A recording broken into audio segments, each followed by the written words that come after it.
Hola, soy Piero Larcón, soy el productor y editor de Bajo Cero, y vengo a decirles que nosotros contamos con un equipo reducido de personas que se encargan de la grabación, respetando el distanciamiento social y los protocolos de bioseguridad. Por otro lado, también nos realizamos las pruebas moleculares periódicamente, y usamos correctamente la mascarilla. Solo al momento de la entrevista, el entrevistado se la quita manteniendo el distanciamiento social. Dentro del área de grabación es constantemente desinfectada para garantizar un ambiente adecuado a nuestro entrevistado. Sin más que decir, no te olvides de poner el video en máxima calidad y disfruta de la entrevista.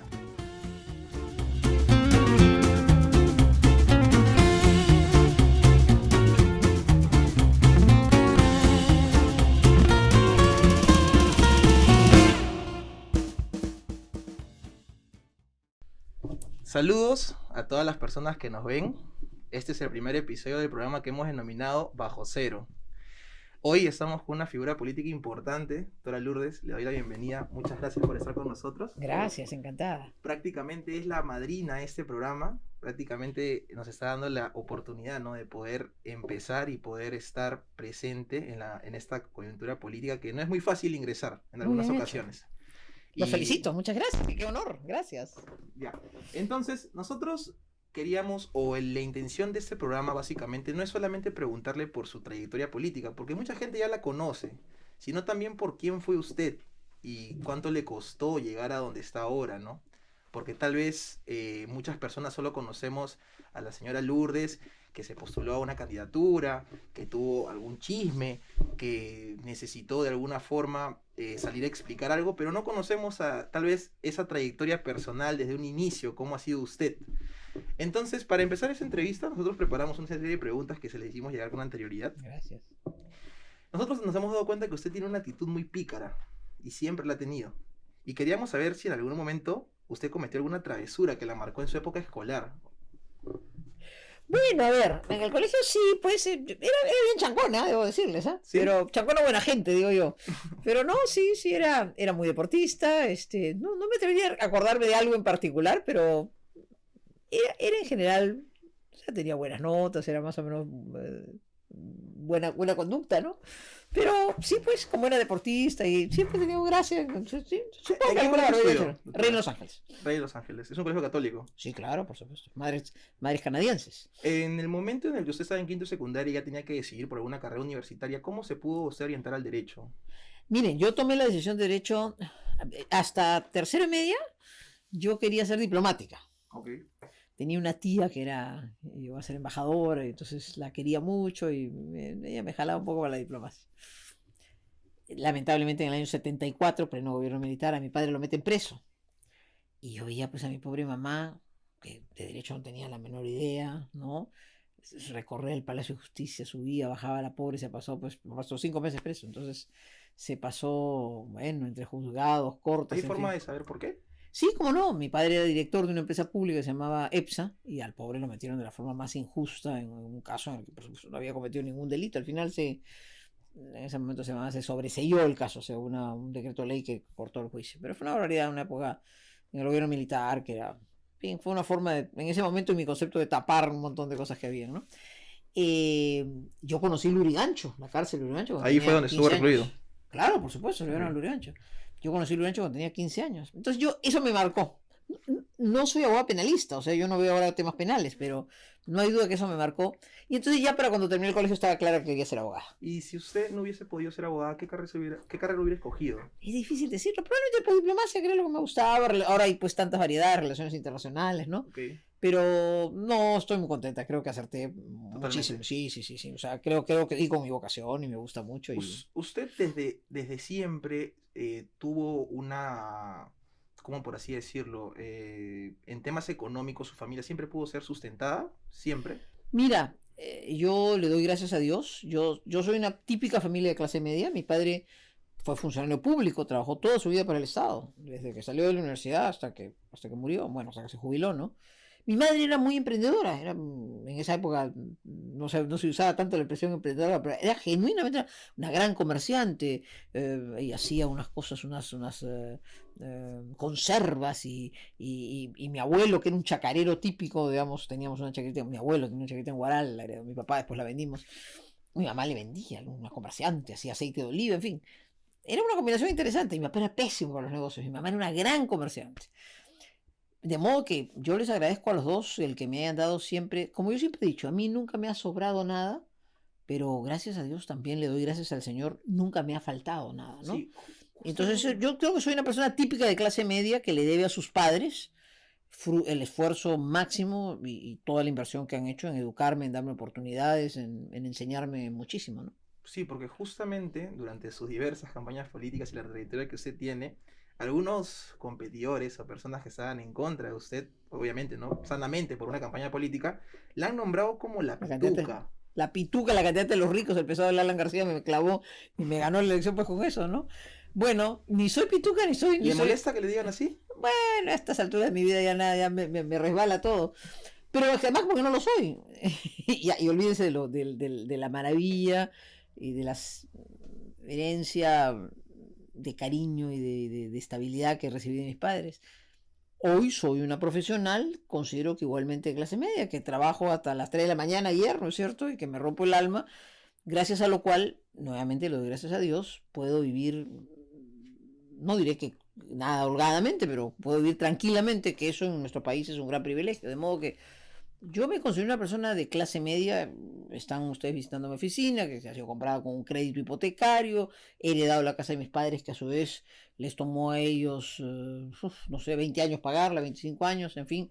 Soy una persona bien endeudada, en fin. Entonces no tengo nada de pituca, ni tengo nada. Y en cuanto a mi forma de ser, soy lo más normal del mundo, lo más sencillo. Ahora, ¿de qué le doy gracias a Dios? Sí, de una magnífica educación. Le doy gracias a Dios del gusto, del hobby, no sé, del vicio que tiene mi papá por viajar, que me lo inculcó. He tenido el privilegio de conocer mucho en el mundo, y Tiene un creo. pasaporte envidiable. Sí, y eso me da una riqueza muy grande, tanto de haber conocido mi país como haber conocido fuera. Entonces, ¿cómo no? Yo solo tengo razones para darle gracias a Dios en la vida. No tengo, pero en el activo hay todo y en el pasivo no hay nada, ¿no? Exactamente. Bueno, para seguir con la hilación, ¿no? Poder ir subiendo en las preguntas. En sus años de estudios universitarios, porque nosotros sabemos que Sí. usted estudió en la Universidad Católica, Católica, ¿no? ¿considera que existía algún tipo de adoctrinamiento respecto hacia alguna posición política? Bueno, por supuesto. A ver, yo entro a la Universidad Católica, yo salí del colegio en 1976, estoy en el Colegio Reina de Los Ángeles. Salí del colegio en el 76 y entré a la Universidad Católica en el 77. Primera cosa interesante, hay que reconocerlo. Claro, dentro de eso que esta suerte de pituquería, no puedo negar que la formación, mi colegio, me da un cierto ámbito. Un roce. No, pero lo que te quiero decir es, no voy a negar que un ámbito cerrado, ¿no? O sea, tu familia, tus amigos son un círculo más o menos cerrado. Yo llegué a la Universidad Católica, año 76, no era San Marcos, evidentemente, pero la Universidad Católica era una universidad muy plural. Entonces mi compañero de estudios era un profesor huancabelicano, ¿no es cierto?, que había terminado su carrera de docente y que estudiaba ahora Derecho. Y había chicas de mi colegio y habían chicos de colegios parecidos o más o menos, pero, o sea, lo que te decir es una universidad muy plural. O sea, Y usted podía encontrar gente que tenga mucho dinero como personas bastante sin humildes. duda alguna. Y yo creo que en mi colegio había gente que ahora que, en fin, que uno mira la vida con perspectiva, que tenía una magnífica posición económica, que no era mi caso, ¿Sí? ni era el caso del común de la gente. Yo diría que era un colegio bastante de clase media, pero evidentemente había gente de familias con mucho dinero. Pero en fin, pero las monjas en eso, los canadienses son muy buenos, pues muy parejos, muy todo. Yo cuando he conocido Canadá me he dado cuenta de la formación. Es un país muy mesocrático, muy parejo. En fin, volviendo a la universidad. Entonces mi primer contraste con la Universidad Católica fue, bueno, esto me está abriendo un mundo. Repito, probablemente si hubiera estudiado en San Marcos, esa amplitud hubiera sido mucho más grande. Pero de ¿Y hacia hecho, dónde se hubiera tornado, cree usted? no, estoy segura que hubiera sido anticomunista de todas maneras si hubiera dado una batalla frontal.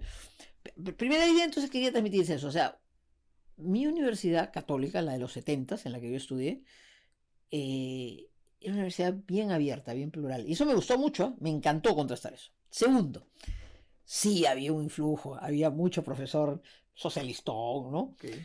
Nunca me he hecho bien amiga de ella después. Mi primera profesora de ciencias sociales era la doctora Josefina Guamán. ¿no? ¿En algún momento sus pensamientos democráticos la llevaron a tener algún problema con algún profesor, alguna discusión, hasta poder llegar a jalar un curso? Nunca, nunca, nunca, porque era bien tolerante. Esa es otra cosa bien importante. Pero déjame contarte eso, les voy a contar de esta profesora, ¿no? Entonces, el primer curso de Introducción a las Ciencias Sociales. ¿Cuál fue la primera materia que analizamos? Ustedes no sé si ya ustedes son mucho más jóvenes, pues, ¿no? Pero en mi época uno aprendía a leer con un libro que se llamaba Coquito. Okay. Mi mamá me dijo, ¿no? Y entonces el curso de Ciencias Sociales, uno llegaba pues imbuido de tu Coquito que había formado, consistía en demostrar que Coquito era una lectura alienante, ¿no es cierto? Machista, no porque era mi mamá, ¿no? Porque no es mi papá. Entonces, en fin, entonces Pina Guamán, que era una mujer muy inteligente, ¿no? Pero bien izquierdosa, ¿no? Entonces demolía al pobre Coquito y la enseñanza que eso transmitía, ¿no? Pasé después años con otro profesor muy querido, otro gran amigo, muy querido, muy imbuido de la teología de la liberación, del padre Gutiérrez en el curso de teología. Entonces, y a eso le sumabas que efectivamente la universidad tenía mucha vida universitaria, mucha ¿Usted vida. siempre fue muy católica? Siempre, muy católica siempre. Y desde mi formación del colegio, de mi casa, pero nunca intolerante, nunca cucufata. Eso también te podría contar, porque al otro extremo también tenía Opus Dei, ¿no es cierto? Que me jalaban, claro, dijeron viene de colegio religioso, familia católica, me oían discutir con los rojos, dice, esta candidata perfecta a ser, ¿no es cierto?, conquistada. No, siempre he respetado mi libertad, Okay. pero lo que voy, sí, claro que había una carga en algunos, ¿no? Pero al lado tenías también, o sea, podías tener ese profesor izquierdoso y tenías a, ¿qué te puedo decir? José Agustín de la Puente Candamo, que era un conservador, ¿no? Un sanmartiniano clásico, profesor de historia, o un José Antonio del Busto, ¿no? El de todos los libros de historia del Perú. O sea que yo la verdad es que y lo mismo pasaba en Derecho, ¿no? Había una intelectualidad jurídica de primera, pero que incluía una cosa muy plural. Entonces yo sí le agradezco a la Universidad Católica Dentro de el que esa me haya enseñado a pensar y a mirar pluralmente, ¿no? Dentro de esa sabiduría de sus profesores, porque obviamente suponemos que fueron muy capaces por lo Sí, que de se nos primera, cuenta, de primera. dentro de la educación universitaria uno siempre tiene la idea crítica, ¿no? En Sí. algunos universitarios se despierta esa idea crítica y los profesores eran abiertos a críticas. Sí, y eso es lo que tu pregunta era bien interesante porque a mí me da la impresión que mi universidad tan querida ha ido perdiendo esa tolerancia y ese pluralismo. Entonces hoy día yo no estoy enseñando ya hace algún tiempo, pero en la católica, ¿no? Pero tengo la impresión que se ha sesgado. Por ejemplo, en derecho hay un sesgo, pues hay una cierta orientación, ¿no? Aunque la decana actual es mi prima hermana, que es una mujer brillante, muy abierta, muy intelectualmente de primera. Pero yo sí viví esos años, que eran años, fíjate tú, de gobierno militar, de una fortísima presencia, digamos, un pensamiento socialista muy dominante, ¿no? Y yo era claramente, o sea, desde el primer día de la universidad con mi mamá misma, o sea, la crítica de Coquito, yo levanté la mano, me acuerdo que la profesora un día pidió que le dijéramos qué libro habíamos leído. Y yo dije que había leído el libro de Baella, Baella Tuester, un periodista, creo que era el de su exilio cuando lo deportan, ¿no? Entonces nos llamó a varios de los que habíamos leído literatura más o menos política, ¿no? Y nos interrogó por qué leíamos eso, en fin. Pero fue una experiencia muy enriquecedora y como tú dices, yo sí creo que aprendí en mis años universitarios a hacer crítica y la verdad, debo decirlo, nunca tuve un problema, a pesar que teníamos tensiones y puntos de vista encontrados. Pero no, he tenido profesores que hoy día serían claramente adversarios políticos, ideológicos, muy respetuosos, sin embargo, muy respetuosos. Doctora, antes de proseguir con los temas políticos, que la verdad queremos escuchar su opinión, más aún de lo que está pasando totalmente ahora en la actualidad, nosotros queríamos saber, porque nosotros sabemos que usted tiene una familia, obviamente, como todos, pero queríamos saber, básicamente, si en algún momento usted pensó en tener una familia nuclear como usted en la cabeza, o si en algún momento tuvo algún gran amor en su vida. Bueno, por ahí pasó alguien, pero no fue tanto como para seducirme finalmente y comprometerme. Es difícil saberlo, ¿no? La vida a veces te lleva por caminos que no termina de ser. Yo me considero una persona muy feliz. Probablemente sí me hubiera gustado en algún momento enamorarme a tal grado de comprometerme. Hoy, de ninguna manera. O sea, hoy no sacrifico mi libertad por nada. Pero, por ejemplo, sí me hubiera gustado ser madre, ¿no? O sea, sí es algo que he añorado porque para mí la relación con mi madre fue tan maravillosa que sí me hubiera quizás. Yo ¿En algún momento sufrió algún bajón anímico, pero fuerte por ese tema o no?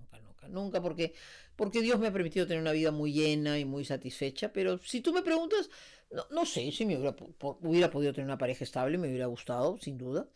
Hoy, como te digo, más difícil, ya a mis 61 confesables años, tú dices, uy, tengo que sacrificar mi libertad, eso ya me cuesta más.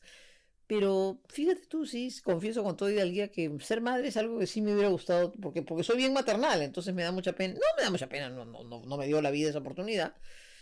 También eso lo he podido llenar, ustedes son compañeros de clase, mi queridísima hijada Ada Quispe, que claro, para mí es como una hija, pues yo la quiero entrañablemente, ¿no? Y su primo hermano, que es Beto, o sea, ellos tienen su papá y su mamá, por supuesto, pero yo los quiero como unos hijos, ¿no? Claro. Así es que mira que ese vacío lo he podido llenar, pero si tú me preguntas, sí, soy mujer y me hubiera gustado muchísimo ser madre, ¿no? Bueno, a veces la vida nos lleva por otros Bueno, caminos. y te repito una vez más, en mi libro contable de la vida, el activo está hipercargado y en el pasivo no hay nada, o sea que el patrimonio es enorme, ¿no? Exactamente. Bueno, volviendo a los temas, yo asumo que en la universidad fue el primer momento donde usted se interesó por la política. Sí, sin duda alguna. Durante sus años de enseñanza, porque nosotros sabemos que usted fue docente, ¿Mm? como lo acaba de decir, usted fue docente durante un tiempo en el que muchos jóvenes optaban por un pensamiento izquierdista radical, ¿cierto? Sí, sí. ¿Tuvo algún problema?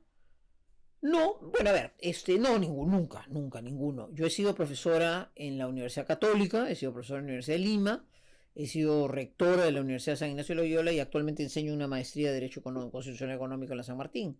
De modo que he tenido distintas etapas, nunca porque además, te repito, como yo recibí esa formación de tolerancia, de apertura, jamás se me había ocurrido intentar combatir las ideas ajenas.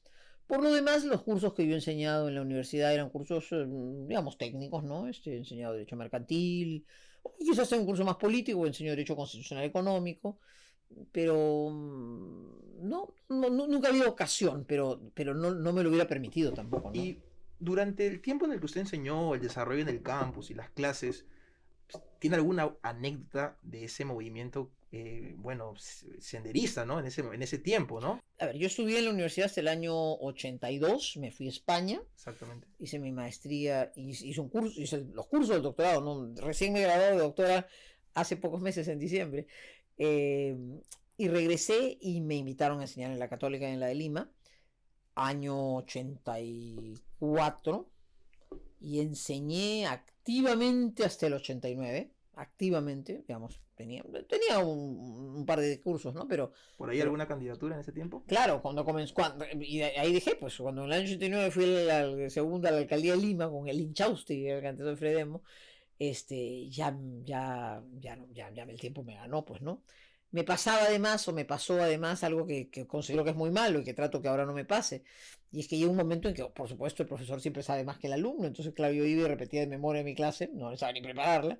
Y claro, eso te hace perder el encanto de la vida universitaria. Ya no escribía, en fin, dejé de hacer más vida académica porque la política me fue ganando y entonces salí de la universidad.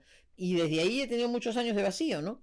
En esos años 80 eran años ya más democráticos, pero sin embargo comenzaba el senderismo. Ni en la de Lima ni en la Católica tú podías. Había alguna, en la Católica más, en la de Lima ninguna, ¿no? Había alguna brote, alguna presencia radical. Nunca he tenido ningún problema. Y como te repito, además en Derecho, en un curso como el que yo dictaba, había pocas posibilidades. Pero claro, yo no he estado, o sea, los años más duros, ¿no? De la presencia. Ahora, en estas universidades privadas no era tan fuerte, ¿no? Sin duda en las universidades públicas Sí, era fue. tremendo, ¿no? Tremendo. Hasta hubo presencia militar. No, pero por supuesto, o sea, la reacción de los 90, o sea, después del autogolpe, eh, fue la recuperación de los ambientes universitarios absolutamente copados por Sendero en Lima y en regiones, ¿no? Absolutamente copados Usted por no Sendero en tuvo la ciudad. ninguna interacción con la Universidad San Marcos en ese tiempo. Salvo charlas esporádicas, más bien en mis años universitarios alguna cosa pequeña, pero después ya en mi vida política sí, en más de una ocasión he ido, en momentos, a ver, yo he sido electa diputada en el año 90 y antes que eso fui regidora en la Municipal de Lima en el 87 al 89 y del 89 al 90 y en esos años, como no, en más de una ocasión me invitaron, ¿no? Allí, como por ejemplo a Villa El Salvador, que era un sitio pues tremendo, yo he estado con Mariela Moyano en ambientes de debate, Terrible ¿no? lo que le pasó. Tremendo. y cómo no, he estado en San Marcos en momentos muy duros, muy difíciles. Yo precisamente le tengo gran cariño, por ejemplo, a una chica del partido, a quien conocí pues en el 90 y tantos, ¿no? Que muy valerosa, ¿no? Porque fue la presidenta o la secretaria del Centro Federado de Derecho en San Marcos, no siendo una comunista. Esa chica vale oro, yo siempre la he alabado mucho en el partido porque la conocí chiquilla y bien valiente, ¿no? Entonces... ¿Llegó a pasarle algo a esa señorita? No, y gracias a Dios es una magnífica profesional y militante de mi partido. Pero a lo que voy es, yo la conocí porque alguna vez, como presidente del Centro Federado, me invitó, me dijo, precisamente quería pues llevar gente que no pensara para enfrentar debates muy duros. Eso sí me ha tocado, ¿eh? Debates duros en San Marcos, duros. Ah, pues tenías un aula y no sabías si había un senderista ahí que podía ir, y en todo caso, si no era senderista, pues era durísimo Doctora, pero ideológicamente. también el miedo, porque esas personas actuaban sin escrúpulos. Sí, eso sí, felizmente he sido siempre valiente, ¿no? Y me he paseado por las universidades peruanas en los momentos más duros. Y sí, eso siempre he sido bien clara en las ideas que había que defender. Y sobre todo cuando un grupo juvenil que se hubiera organizado en una universidad, un grupo contestatario te invitaba, nunca dejé de ir, porque me parecía que era una forma de acompañarlos en el extraordinario esfuerzo que estaban haciendo, venciendo todo. Pero como tú dices, o sea, estos chicos no se comprende y hay que tenerlo presente. La universidad peruana, la pública, la privada menos, pero también había universidades privadas muy dominadas, pero la pública era una universidad copada por el senderismo. O sea, San Marcos, voy a poner un ejemplo para no referirme a Huamanga, ¿no es cierto? San Marcos tenía áreas totalmente tomadas por senderos luminosos en las que no se podía entrar. Los dormitorios, el comedor, determinados pabellones, eran pabellones senderistas. Entonces, claro, el ingreso de las Fuerzas Armadas, que fue un tema bien cuestionable porque era difícil, pero claro, era una forma de combatir con fuerza la fuerza brutal que habían impuesto para someter al estudiantado. Entonces, ¿qué universidad se podía hacer? Tú entrabas a la universidad y no sabías cuándo terminabas. Entonces, eso fue muy difícil. Fueron años sumamente difíciles en un ataque directo a la juventud universitaria, ¿no? Personas que tal vez de poder estudiar una carrera de 5 años Ah, terminaban. y si a eso le sumabas la enorme politización de las universidades, que era otro factor, o sea, además de eso venía pues la huelga de los profesores y la huelga de los estudiantes. En eso sí, yo fui bien compatible en la católica. Derecho no era una facultad roja. Habían sus rojos y tenían control sobre el centro federado, ¿no? Varios amigos hoy día. Además había de todo. Hay esto que le damos hoy día a la izquierda caviar. Ah, eso sí yo los he visto. Esos eran millutas, ¿no? No voy a poner nombre para no dejarlo mal. Pero más de uno de los políticos hoy día, estos caviares conocidos. ¿No podría nombrar alguno? No, porque es mi amigo, entonces no quiero dejar mal, pero te lo dejo constancia el hecho. Mientras yo llegaba proletariamente en mi micro, yo vivía en Jesús María. Tomaba mi micro en la plaza Mariscal Cáceres en Jesús María, tomaba mi micro y a la Católica en micro, pues que iba a ir en micro. Mi compañerito y amigo. Llegaba en el carro de su papá, Bien sentado. pero sentadísimo, el papá era un prestigiosísimo profesional. Y llegaba y se ensuciaba sin asco los zapatos. Y después llegaban compañeros, entonces claro, nos burlábamos pues de ellos, ¿no? Claro. Entonces, porque acá los pitucos, que es a lo que te referías, o la derecha reaccionaria, bueno, la derecha reaccionaria salía en micro y regresaba en micro, y a mucha honra. Muchas veces, o bueno, antes de seguir con el desarrollo de la entrevista, quería preguntarle, porque nos hemos olvidado de un tema, ¿cómo usted ingresó al PPC? Dado que usted en su primera candidatura no postula por el PPC, ¿cierto? No, siempre, no siempre, por el PPC, pues solo siempre. Pero antes tenía otro nombre entonces. No, lo que pasa es que en el año 2001 hicimos una alianza, Ok. pero yo soy militante del PPC de los 18 años. La historia es muy bonita. Mi padre era ingeniero agrónomo, yo he tenido siempre una relación muy cercana con él, y con él trabajaba un abogado, el doctor Fernando Bedoya Reyes, hermano del que ha fallecido recientemente, fundador de mi partido, Luis Bedoya Reyes. El tío Fernando era priista. Pero iba pues a mi casa mañana, matiné, a ver muy noche, ¿no? O sea, iba con mi papá al mediodía, en fin, hacía la siesta, se echaba en mi cama la siesta. Yo lo quería muchísimo. Fernando Bedoya Reyes, prista, pero de viejo cuño, de los que ponía bombas con Villanueva. Preso alguna vez en el frontón, en fin. Entonces, claro, yo salí del colegio en el 76, gobierno militar. En el 78 se convoca la Asamblea Constituyente. Ya estaba yo en la universidad, época linda, porque tú no tenías prensa, o sea, los periódicos estaban tomados, la televisión estaba tomada. Entonces la universidad fue un gran foro de debates. O sea, pasó por la Universidad Católica, pucha, lo mejor del Perú, ¿no? Ay, a todos los apristas, los líderes del PPC, la UNDE, todos los líderes de izquierda, todos. Entonces uno se paraba ahí y combatía pues contra Hugo Blanco, le hacías una pregunta, que no, entonces te pifiaban todos los rojos.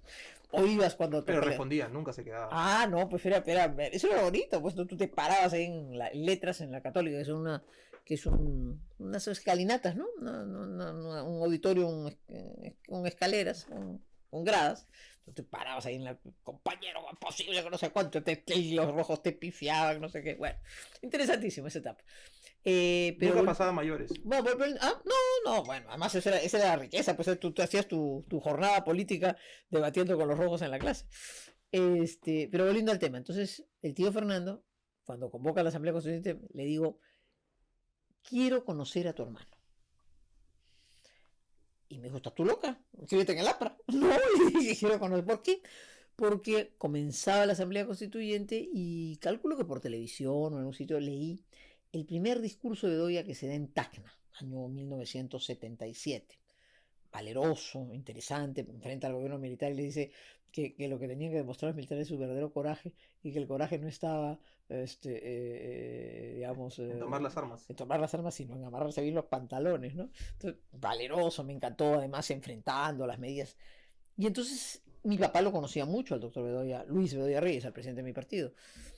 Así es que, mocosita, un día el tío Fernando me consigue una cita con el doctor Bedoya en su oficina en Camaná, su estudio de abogados, donde el propio Fernando trabajaba también. Y el doctor Bedoya nos despide a mi papá y a mí con unos planillones. Había que inscribir, pero estoy hablando, sí, había en finales 76 o 77. No, debe haber sido 77 porque habían convocado a la Asamblea Constituyente. Bueno, ayúdenme después en eso. Así que mi primera tarea política fue un poco inscribirme y ahí me inscribí en el PPC. Y desde entonces milito en un solo partido. Me sentí muy cómoda, sin ser pues una erudita en las ideas social cristianas, pero eran coincidentes con mi formación católica, con mi visión de la libertad, y en fin, y así fui así que llegué llevada por el hermano de Luis Bedoya Reyes, que era presta, ¿ah? y que intentaba seducirme para que fuera una compañerita Pero más. nunca. No, yo he sido pepecista desde los 18 años de edad. Sabiendo la trayectoria que tiene y las distintas temporadas políticas, ¿no? En el Congreso, candidaturas presidenciales, ¿usted considera que se le debería atribuir el término la mamadera? Bueno, hay gente pues que sí entiende la política como una forma de vida, ¿no? Hay gente que se acostumbra a que vive de la política, ¿no? Yo, afortunadamente, si bien por supuesto durante 10 años he sido parlamentaria y he recibido un sueldo del Estado por haber sido parlamentaria, siendo regidora recibías una dieta que no era muy relevante, pero evidentemente como parlamentaria recibí un sueldo.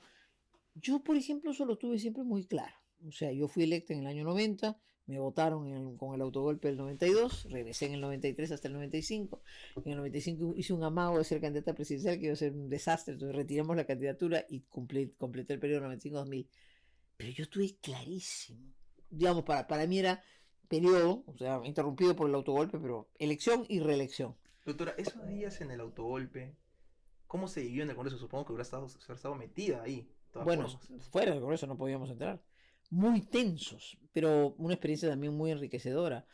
Yo venía de una gira que había comenzado en Tacna y estaba en Ica. Llegué a Lima a las 8 o 9 de la noche y Fujimori anuncia el autogolpe 10, 11 de la noche. Inmediatamente nos constituimos a la casa de Ramiro del Villar, que era el presidente de la Cámara de Diputados, líder de mi partido, que había sido elegido presidente de la Cámara, y nos pasamos hasta la madrugada, en fin, nos mojaron. Vinieron unos días muy intensos y no esta oficina donde estás acá, pero mi casa que es al costado, para mi orgullo y satisfacción se convirtió en una especie de Congreso de la República. Tan es así, chicos. Eso ya ni se recuerda. Fue un acto muy simbólico.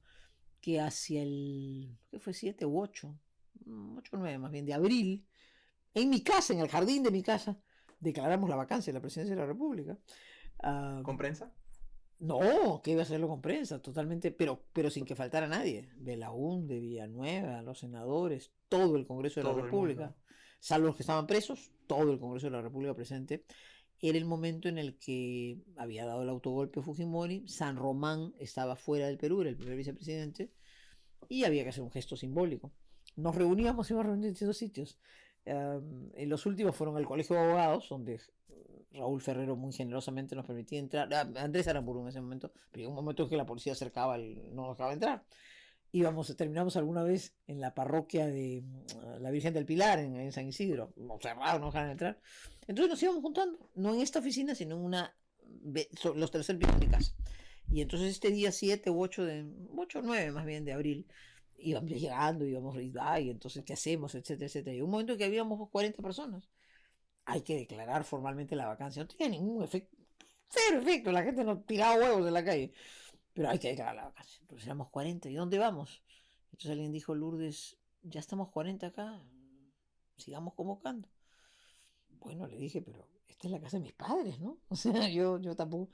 Entonces mi papá, que era más combativo que nadie, les bajé y les dije, miren, hay este pequeño tema, estamos pues 60 acá y hay que llamar a los 180 que faltan. Mi papá dijo, por supuesto. Mi mamá más temerosa, pero por supuesto, me dijo, hija, es tu casa, tú puedes hacer lo que quieras. ¡Solo una condición! ¿Quién va a presidir la asamblea? Bueno, le toca pues a Lucho Alvarado Contreras. De ninguna manera un aprista no va a presidir la asamblea en mi casa. ¿Pero qué hacemos? Pues ya que le toca. Ya no podemos hacer otra cosa. Está preso Bobby, está preso Felipe Osterling, está preso el Negro Barrera, que es el vicepresidente. Le toca a Lucho Alvarado. Bueno, pues ya que presida Lucho Alvarado Contreras. Y entonces se realizó la sesión. Llegó desde el presidente de la UN. Fue una cosa emocionantísima. No había carros. ¿Esto dónde lo encuentras? Lo encuentras en una revista que ya no existe y en los archivos, yo los he visto en Atlanta, de la CNN, porque dejamos entrar a Laura Puertas, que era la corresponsal de CNN, y CNN lo rebotó, pues, ¿no? Entonces después... El presidente de Belaúnde también estuvo en su... Pero, por supuesto, don Fernando el primero, lindo, ¿eh? Alguien lo dejó en un carro, caminó, Armando Villanueva, me acuerdo que Armando, en mi casa hay unas escaleritas, entonces fue al jardín y se estaba yendo y Meche Cabanías, que era bien, le dijo, Armando, ¿dónde vas? La flebitis, Meche, nada, ven para acá. No, o sea, era tenso, pues no sabía nada. De pronto los vecinos en el edificio del costado, eso fue un momento muy tenso, ¿no? Habíamos juramentado al vicepresidente que no ejerció, por supuesto, nunca funciones.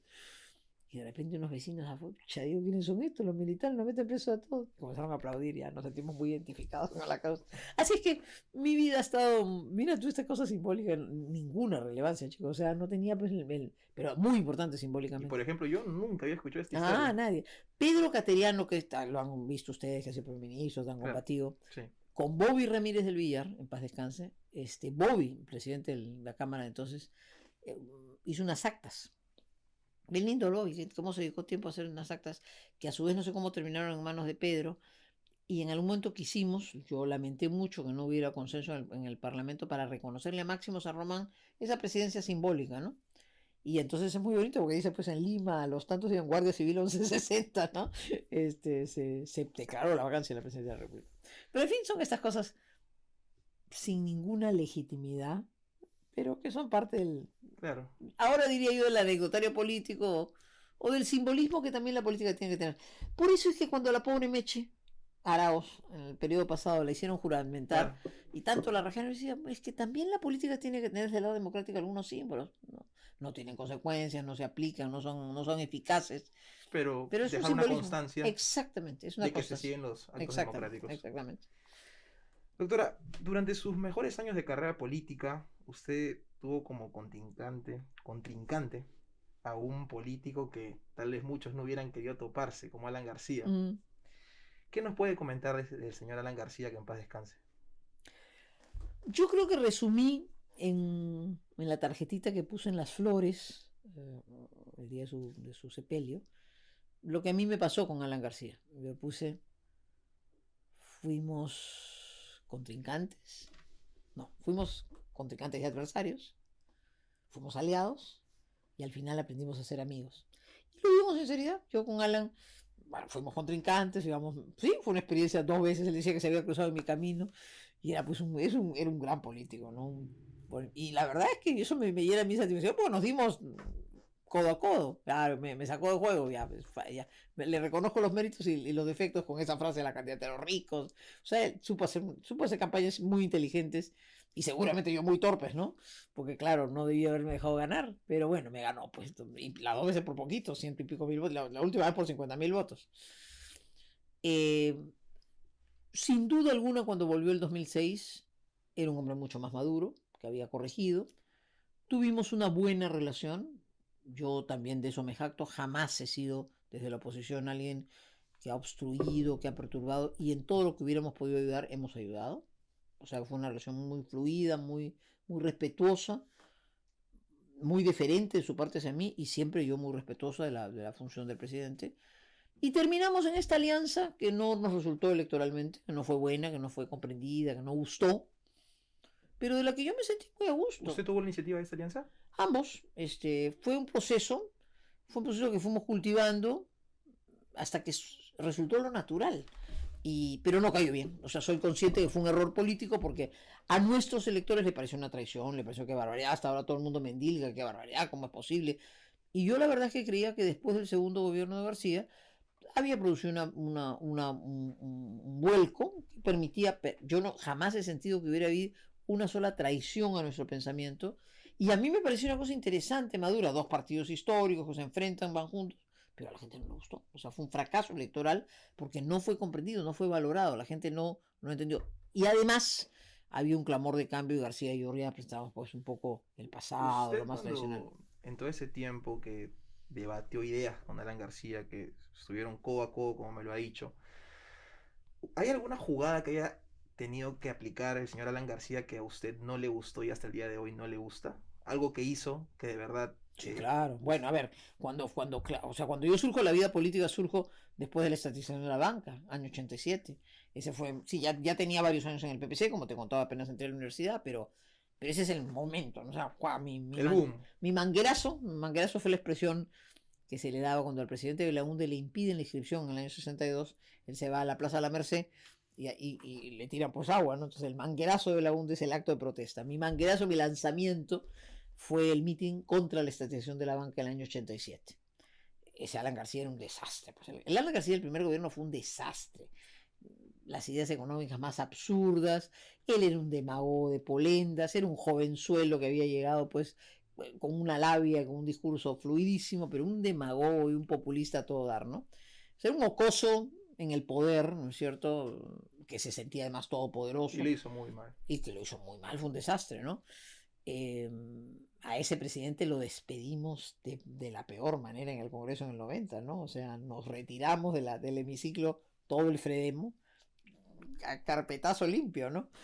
Después maduró mucho. Yo creo que el segundo gobierno fue un buen gobierno, fue un hombre que maduró, que miró el mundo. ¿Medianamente bueno o bueno? Bueno, yo creo que bueno.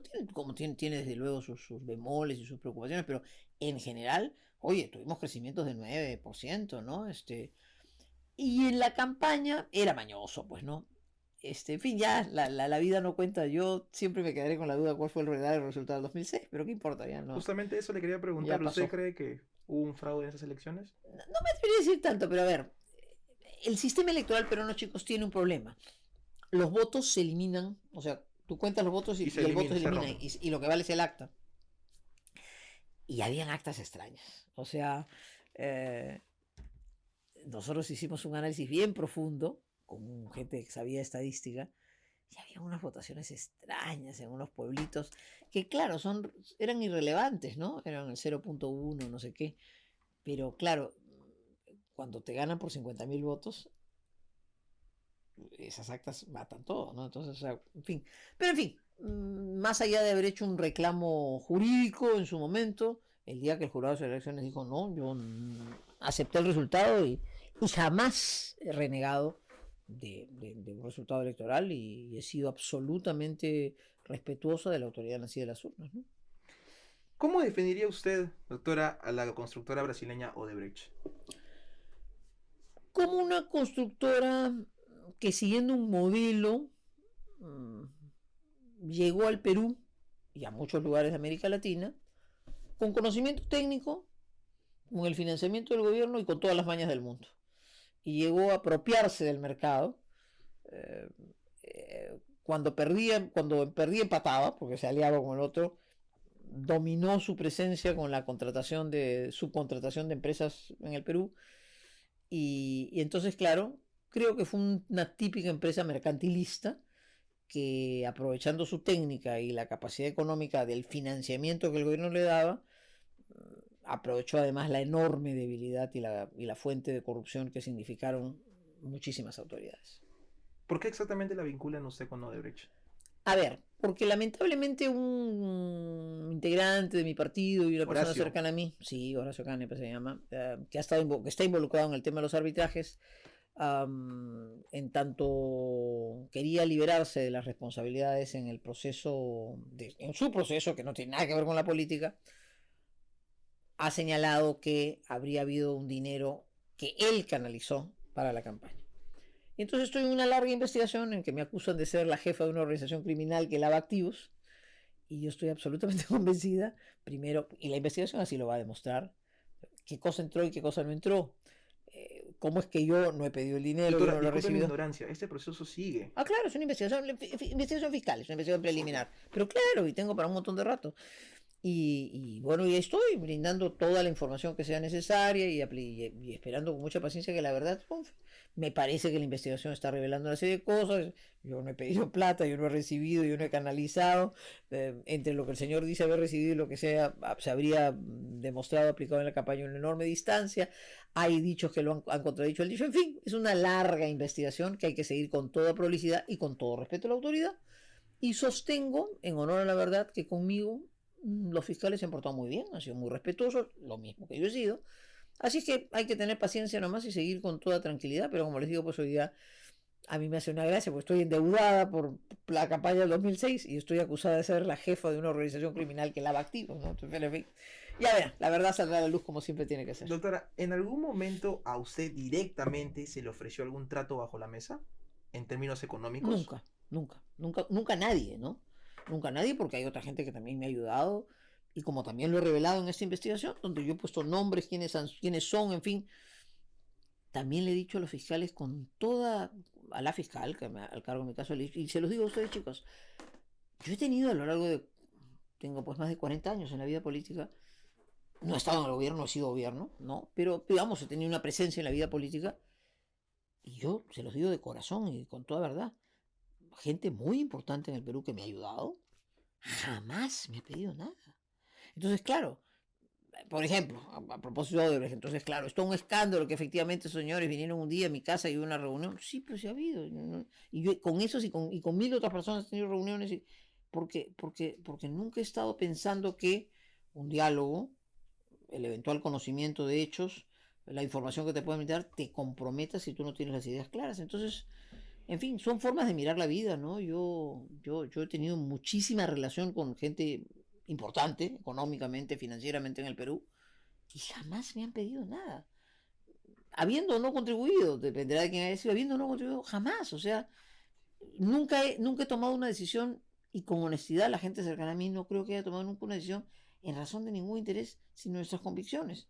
Volviendo al caso de Odebrecht, por ejemplo, como esta afirmación que ocurrió en la campaña municipal, entonces los parlamentarios, los regidores del PPC votaron, claro, pero votaron con absoluto apego a ley, diciendo queremos competencia. Entonces, yo la verdad en ese tema tengo una tranquilidad concisa. Sumaría a todo lo dicho, que aunque me hubieran puesto sobre la mesa el dinero, y no se hubiera declarado, eso tampoco era un delito. Podría haber sido una falta administrativa, pero sostener que es un laboratorio, ya es un tema jurídico. O sea, tal vez moralmente podríamos haber dicho que no estaba bien visto, pero jurídicamente no era aplicable. Bueno, así es, eso segundo es clarísimo. Y en realidad, lo que podría haber sido condenable, sancionable, aunque no fuera delito, es que tú imaginaras que un dinero mal habido te es entregado y lo recibes a sabiendas que su origen es ilícito, ¿no? Pero no es el caso, ni nunca he tenido nada que yo pueda decir. En alguna ocasión, en una de las campañas, alguien me hizo referencia a una suma muy importante de dinero, más que nadie me había dado. Inmediatamente cuando me dijeron el nombre dije, pues de ninguna manera. Y era... ¿Hay forma de saber quién ahora? No, ni importa. Pero lo que quiero decir es que si hemos estado atentos a que justamente no haya esa infiltración, y cuando la ha habido, pues, pero aléjalo a toda la distancia del mundo, ¿no? Y qué bueno que conversemos de este tema, porque las experiencias son distintas, ¿no? Una campaña presidencial es un tipo de gente, algunos que colaboran cosa pequeña, algunos con un poquito mayor, algunos empresarios más relevantes. Como te repito, esos que podríamos considerar los importantes, nunca en 40 años oye, Lourdes, más bien yo puedo haberles pedido, pues no sé si era el presidente de un banco, alguna vez apóyame en algo, ¿no? Ya. La campaña municipal es otra cosa. Esa sí fue muy, muy interesante por la cantidad de gente que te busca de pequeñas cosas, y claro, y cuando tú ves después cómo operan normalmente, son pues pequeños empresarios, emprendedores, proveedores, en fin, una cantidad de gente que va rodeando. Entonces, claro, tú administras eso y ya está, ¿no? Seguramente donaron polos y seguramente aportaron algo, ¿no? Justamente yo quería tomar como ejemplo el caso actual de la actual candidata a la presidencia, Keiko Fujimori, que está siguiendo un proceso, ¿no?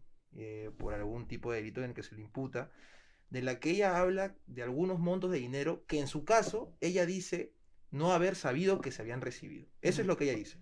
Entonces, mi pregunta va, ¿usted cuando tuvo sus candidaturas siempre supo quiénes aportaban a sus campañas? Es que la reflexión es muy buena. No, mira, no.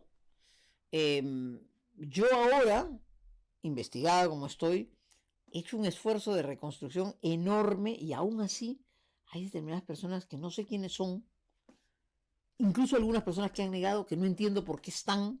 Pues alguien tiene que haber puesto sus nombres porque no tengo la menor idea, ni esas personas dicen conocerme.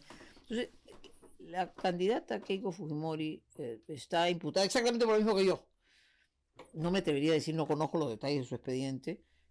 Creo que la fiscalía quiere llegar más allá, si la plata se quedó y ya esa parte no la sé, pero sus argumentos son más, y no me resulta inverosímil que que un candidato diga, oye, yo no manejé todo, porque es verdad, la vorágine de una campaña y la cantidad de gente que se involucra hace que tú pierdas en un momento toda noción. Ahora, los tres, en mi caso, ¿no?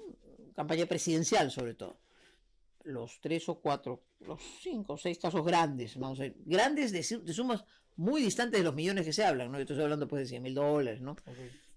Ya, eso sí los conocía y los he revelado, ¿no? Porque eso sí los conocía, pero eran 5 casos, 6 casos de sumas que son $150,000, $100,000, ¿no? Que estaban, pero que también las podías haber presentado, lo que pasa, no se revelaron porque efectivamente eran empresarios, entonces yo que era la cantidad de los ricos y era revelar que era efectivamente 5 o 6 personas. Ha sido una movida política totalmente abierta, ¿no es cierto? O sea, por razones políticas no se dieron esos nombres. Era probablemente el sencillo de esas personas, ¿no? Escuché y leí comentarios, doctora, que comparan la doctrina que tiene el Partido Popular Cristiano con ese nuevo movimiento, la Ola Celeste, liderada por Rafael López Aliaga. ¿Usted está de acuerdo con esas afirmaciones? A ver, Renovación Popular, ¿no? Y el propio Rafael López Aliaga han interpretado una corriente conservadora. Yo creo que hay vasos comunicantes, sí. Nosotros proclamamos nuestro seguimiento a la doctrina social de la Iglesia. Sin embargo, creo que hay un matiz muy importante. Desde la formación de todos los partidos demócratas cristianos en el mundo siempre hemos dicho, somos un partido de inspiración social cristiana, pero no somos un partido confesional. O sea, nunca habríamos hecho por razones de fe afirmaciones que son propias de una católica como yo, pero no de una militante demócrata cristiana. Ahora, si hay coincidencias en la defensa de ciertos valores conservadores, nosotros creemos que hay que defender la vida, que hay que defender la familia, que hay que estar contra el aborto, creemos que son instituciones importantes a defender, creemos en el matrimonio entre varón y mujer, o sea, eso es parte de nuestro pensamiento porque es parte de la doctrina social de la Iglesia.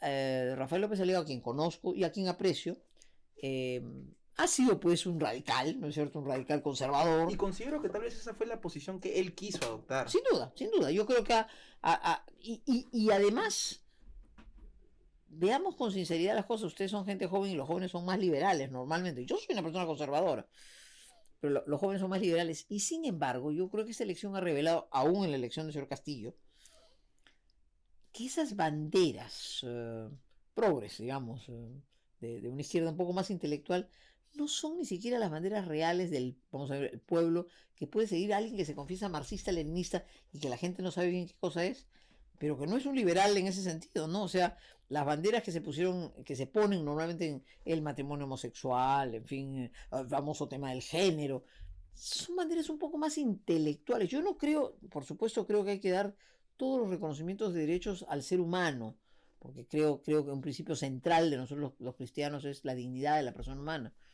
Pero me parece que a veces se hacen unas especulaciones intelectuales de temas que en el sentimiento popular no son los más importantes.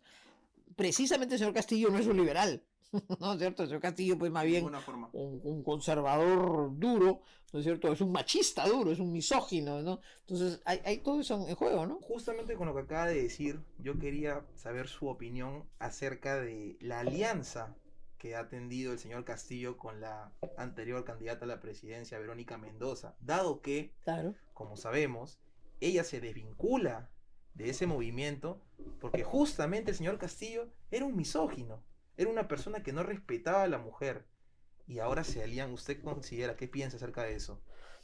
Bueno, es una jugada política, ¿no? Bueno, A ver, yo creo que los votantes de Verónica Mendoza tenderán en general a ir por Cerrón, en principio, ¿no? Pero efectivamente, hay una izquierda ¿hipócrita? más liberalona, ¿no? Digamos, que es el caso de ella, que yo creo que se debe sentir muy dolida porque ella abandonó su discurso. A la izquierda le pasa eso interesante. Les voy a hacer un relato histórico un momentito. Ella, digamos, trata de marcar distancia de un discurso más radical para ver si puede lograr un poco de votos al centro y pierde todo. ¿No es cierto? Aparece un radical en la izquierda y se come todos los votos de la izquierda. Antes había aparecido una figura como Lescano, ¿no es cierto?, que comienza a comerle los votos en el sur, ¿no? Con un discurso pues populistón, ¿no? Pero que no se le veía un izquierdista, pero un populista sureño, un puneño, ¿no es cierto? Entonces, Verónica debe estar analizando qué hace con la vida, ¿no? Evidentemente ha tendido puentes a una persona que no comparte su agenda, porque la agenda liberal de la izquierda progre no es la agenda del señor Castillo. De ninguna forma. Ahora, ¿qué le aporta a ella? Supongo pues que le va a prestar unos cuantos técnicos, ¿no? O sea, cuando tengan que aparecer tres economistas, ¿quiénes van a ser los que están acerca de Verónica, ¿no? Supongo que aspirará a una cuota de poder. Bueno, espero que no ganen, además, ¿no es cierto? O sea, yo estoy claramente, yo he sido antifujimorista declarada en la época del poder del fujimorismo, pero no tengo duda que en la opción que hay, estoy claramente. ¿Usted votará por Keiko? Pero no, sin la menor duda, activamente. Yo estoy activamente en el proselitismo que corresponde. Quisiera, antes de pasar al tema de la señora Keiko Fujimori, porque le quiero hacer algunas preguntas acerca de eso, quisiera saber si usted le daría su voto a Rafael López Aliaga si se postula a la candidatura en Lima para las municipales. Bueno, todo depende de quiénes sean los rivales, ¿no? Pero yo no... ¿Podría ser una opción para usted? Como tú comprenderás, si hay alguien cercano a mi partido o partidario, esa será mi preferencia. Pero yo le tengo a López Aliaga simpatía, o sea, le tengo cariño, le tengo afecto, me parece que el Porqui ha hecho una campaña especial a su estilo, pero no está mal, o sea, ha parecido pues una figura conservadora que no ha renegado su conservatismo y al contrario lo ha expresado bien. No, yo no le tengo al contrario le tengo simpatía, no he votado por él, por supuesto. ¿Han tenido la oportunidad de Lo pasar conozco. algún almuerzo o algo? No lo veo hace mucho tiempo, pero lo conozco y sé quién es y le tengo afecto. Además me parece una persona que, mira, ha tenido todo el éxito del mundo que tiene. Dicen que es una persona muy generosa en su vida personal, ¿no? Que es un hombre generoso y, bueno, pues tiene hoy día toda la plata del mundo, se ha comprado su juguete y está metido en la vida política. Enhorabuena, sí. Me parece que es una persona que tiene que aportar y hay cosas interesantes. Ese programa Hambre Cero, por ejemplo, es una cosa que yo creo que el próximo gobierno debe tomar. Sus ideas sobre la integración ferroviaria del Perú, que es su negocio, además, su actividad empresarial, hay que tomarlas. Entonces, yo creo que es una persona... En ese tema yo también coincido con él y yo particularmente voté por Rafael López Aliaga para la candidatura presidencial. Lamentablemente no pasó, pero estamos en una democracia y tenemos que aceptarlo, ¿no? Y déjame decirte que, habiendo sido más radical, sus perspectivas ahora serían mucho mejores, ¿no? O sea, no habría el antivoto tan fuerte que él logró que existe al otro lado. Antes de pasar a mis 3 últimas preguntas, quisiera saber qué cree que le espera el Perú. Bueno, yo espero que triunfe la alternativa democrática. Creo que va a ser por muy pegadito, pero espero que triunfe, espero que se vea este acercamiento que está Mantenemos la fe. Sí, esperemos que sí, porque a ver, estamos ya en la segunda vuelta, entonces hay que medir opciones, ¿no? Entonces, en el lado de la señora Fujimori, a quien hay que tomarle la palabra y confiar en su rectificación de no hacer un gobierno fujimorista, hacer un gobierno convocante, amplio, ¿no? O sea, no estamos votando porque el fujimorismo regrese al poder, estamos votando porque se abra una alternativa democrática que ella conduzca, porque a eso lo ha llevado a la segunda vuelta, y creo que en ese lugar hay capacidad para buscar a los mejores, para atender una gravísima situación económica como la estamos viviendo y una gravísima crisis sanitaria como la que estamos viviendo. Al otro lado, yo siento que solo va a haber conflicto y tensión. Porque imagínense que él quiera llevar adelante su plan de la Asamblea Constituyente. Eso es un choque de trenes de todas maneras. No lo puede hacer constitucionalmente, entonces va a intentar disolver el Congreso y el Congreso va a vacarlo, y entonces estos años de conflicto que hemos vivido se van a repetir, seguirán, y con eso el territorio del Perú será enorme. Si a eso le sumamos sensatez económica a un lado y al otro lado ideas absolutamente trasnochadas, inconducentes, fatales. Y si finalmente, del lado del señor Castillo y del señor Cerrón, se anuncian con de manera tan desenfadada que quieren cerrar el Tribunal Constitucional, que quieren coartar libertades, que van a cerrar los programas, en fin, son tan burdas y tan expuestas estas ideas antidemocráticas, que yo confío que al otro lado, con los controles necesarios en una opción plural, todo esto se pueda controlar, y no veo un solo atisbo de autoritarismo de parte aún del fujimorismo, que aun cuando el fujimorismo se sienta vencedor, habrá que recordar todos los días, no, comadre, tú sacaste 13% de los votos, y si has logrado llegar al 51 o al 47 o al 48, lo que toque, es porque hay un montón de otros votos que no votaron por ti, que han sumado, te han respaldado, no porque crean que fueras la mejor, sino porque eras la alternativa democrática. Entonces, sensatez, ¿no? De todas formas. Ten conciencia de qué cosa es lo que te está llevando al poder. Si Keiko Fujimori le ofreciera un cargo en su gobierno, ¿usted aceptaría? Bueno, primero tengo que salir pues de este embrollo en el que estoy, porque si no, imagínate, la jefa de la organización criminal llama a la otra jefa de la organización criminal, le reviento el gobierno a la pobre Keiko, ¿no? Pero imaginémonos. Y después ya, no lo sé, depende, hay que mirar qué cosas se pueda presentar. Yo no estoy buscando ningún cargo, estoy sinceramente colaborando, siempre me gustará ayudar y servir en mi país, pero no necesariamente por lo demás. La crisis me ha golpeado como a muchos. Yo estoy endeudada, tengo que chambear por mi lado para generar ingresos. Entonces, honestamente, ni lo he pensado, ni necesariamente creo que se va a producir, porque yo creo, en primer lugar, a ver, ya haciendo un análisis político, la señora Fujimori, que yo creo debe hacer un gobierno amplio, yo creo que va a buscar. En políticos tiene que sumar con políticos que le traigan votos en el Parlamento. O sea, si ella tiene que hacer un gobierno político, con apertura política, tiene que hacerla hacia aquellos que le van a dar votos en el Parlamento, y el PPC lamentablemente no ha pasado la valla. Entonces, y si quiere buscar apertura, presumo que su apertura va a estar dada más por figuras técnicas, ¿no? Entonces hace una combinación creo yo, ¿no? De un diálogo político, en fin. Pero todo eso es especulación, no tengo la menor idea de qué pasará por su cabeza, y solo estoy tratando de sumarme, como muchos peruanos, a procurar que sea una alternativa democrática la que triunfe, y que no retrocedamos como país en los términos en que significaría votar por el comunismo. Dentro de lo que yo pude ver en las noticias, en algún momento le escuché poder decir que usted no volvería a participar en alguna contienda política. ¿Usted se reafirma en esa posición o es verdad? Sí, es verdad, por supuesto, porque, a ver, yo después del 2016, de este resultado por el que yo luché tanto, porque yo estaba como convencida que esta alianza era una cosa interesante, me di cuenta que, como pasa en la vida, yo llevo los años que llevo en la política, y que hay una voluntad de cambio, de refresco. Eso me parece muy saludable, muy sano. Entonces yo creo que he cumplido un ciclo en mi vida electoral. No me veo nuevamente emprendiendo una campaña, cuando lo que la gente quiere es también una renovación, otros rostros, una generación joven.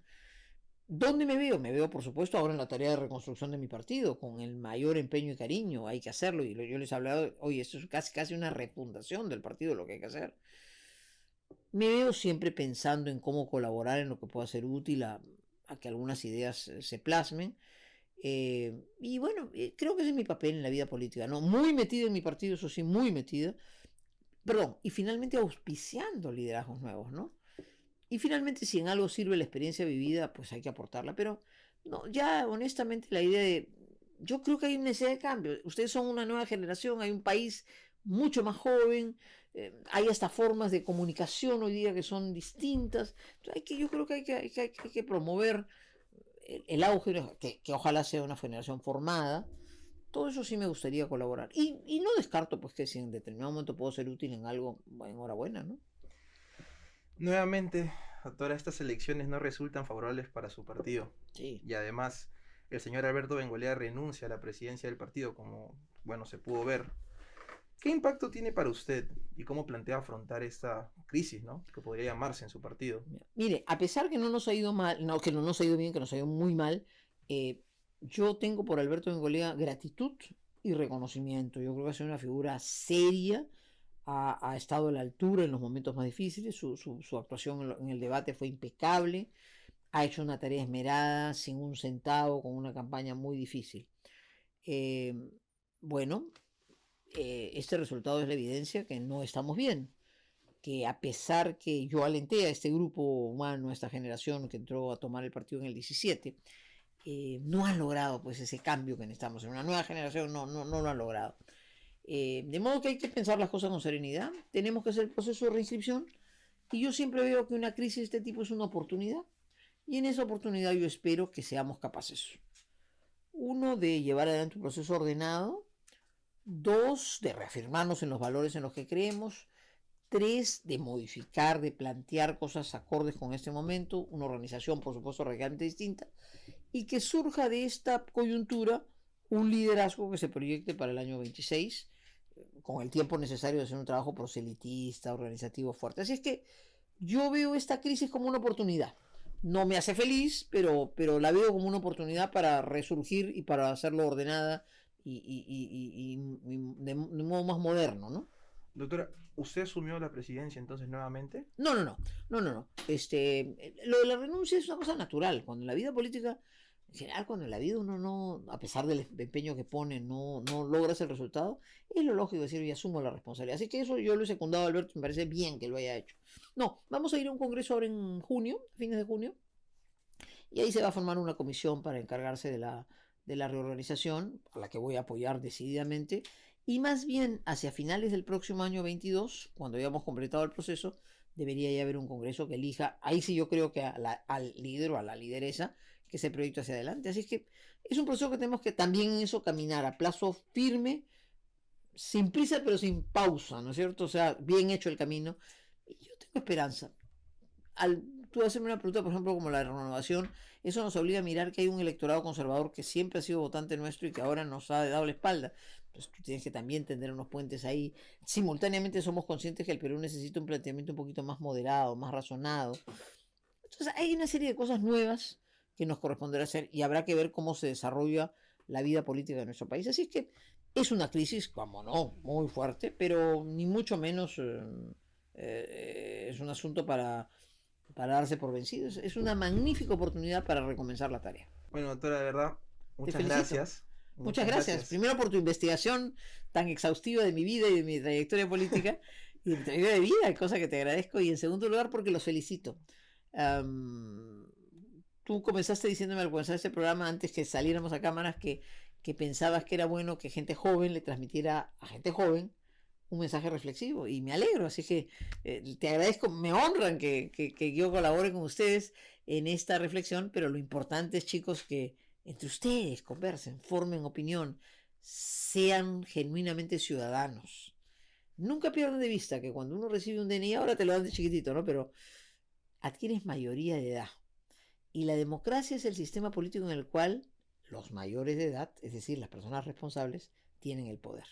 De modo que hay que crear conciencia, hay que analizar las cosas, y si efectivamente los que podemos aportar un poquito de experiencia o miradas del pasado podemos colaborar a que tú repienses. Yo no creo que hay que quedarse en los goles de Cubillas, pero si te sirven para ver qué cosas se puede hacer hacia adelante, eso que siempre es bueno. Así que ha sido un gran gusto, una conversación más agradabilísima. Muchísimas gracias. Muchas gracias, doctora. Gracias, encantada. Hasta luego.